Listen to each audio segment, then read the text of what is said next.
Hey, welcome back to We Be Kids again. Today I'm going to take you on one of my favourite walks to one of my favourite places. When we get there, we're going to make some spruce tip tea. But on the way, we're going to talk a little bit about nature connection and how nature connection can boost our well-being. So many of us know that just coming out into nature is great for our well-being. It gives us a real boost. But just coming out into nature isn't necessarily nature connection. When we think about nature connection, you can think about the way that we build connections with other people. And just by practicing a few simple activities on our way, we can really enhance our well-being. Coming out into nature regularly is a very important part of connection. Also coming out all year round and seeing nature as it changes. Engaging all of our senses and attaching emotion to the places we come is also important when we think about connection. But one other key element which is in play when we think about connecting with nature is understanding the stories of the land and the stories behind these places that we love to come. So today's adventure in pursuit of some spruce tips to make spruce tip tea is taking me to this plantation up here on the hill above where I live. And the story behind this is that many years ago a local farmer planted this as a Christmas tree crop. Little did he know that not long after planting he wouldn't receive planning permission to build a road to harvest them. So these trees were saved from the chainsaw.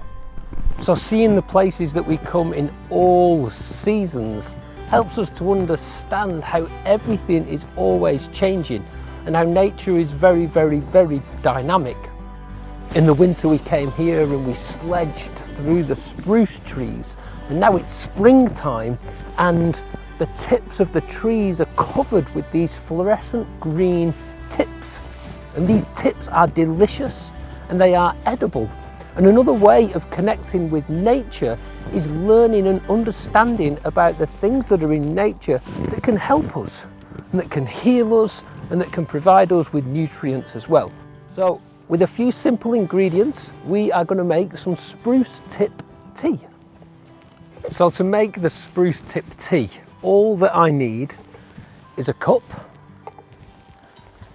some boiling water, a cinnamon stick and some spruce tips. Now I've also brought my little teapot with me as well.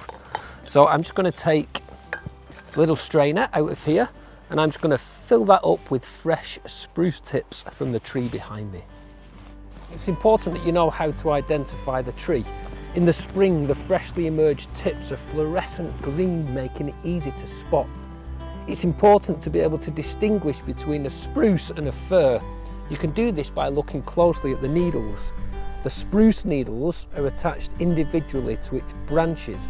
They have 4 sides and they roll easily between your fingers. You'll also find that spruce trees have upturned branches, whereas firs have downturned branches. This makes them really easy to distinguish between. Once I've picked some spruce tips, I'm just going to carefully rinse them with boiling water. Then I'm going to take my cinnamon stick and break it in half and just pop it inside the teapot. Just pop the spruce tips on like so and then just fill with water.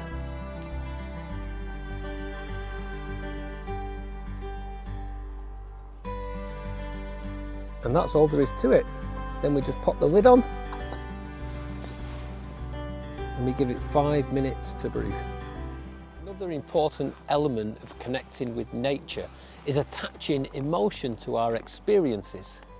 We've been here as a family many times, and we call this place the silent forest because when we come here it brings us a real sense of calm and we love to come here and sometimes swing in a hammock or have a little campfire and do some campfire cooking as well.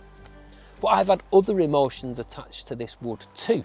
I've been here on a number of occasions when the trees have been vandalised or people have been and left lots of litter behind, and that has often made me feel frustrated or angry. And those feelings are important as well, because that asks the question, well, why do we feel frustrated and angry? And just like if somebody hurt one of your friends, you may feel frustrated or angry as well.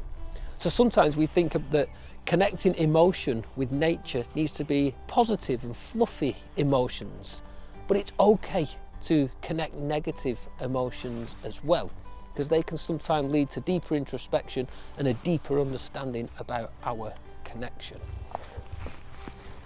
So my tea has been brewing now for about 5 minutes, and I'm just going to pour it in.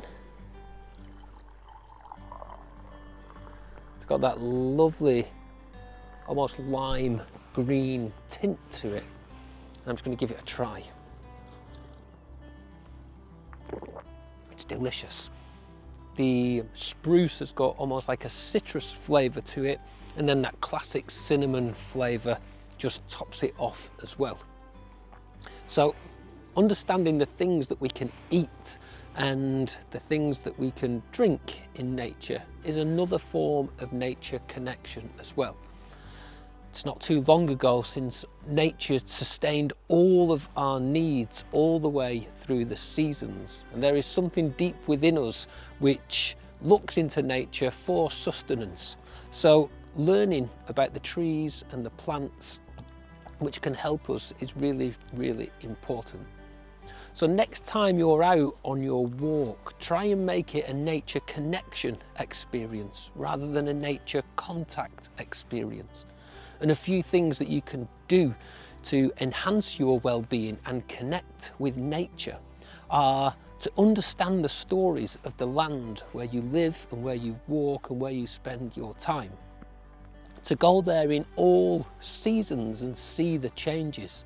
To go there regularly as well is really, really important.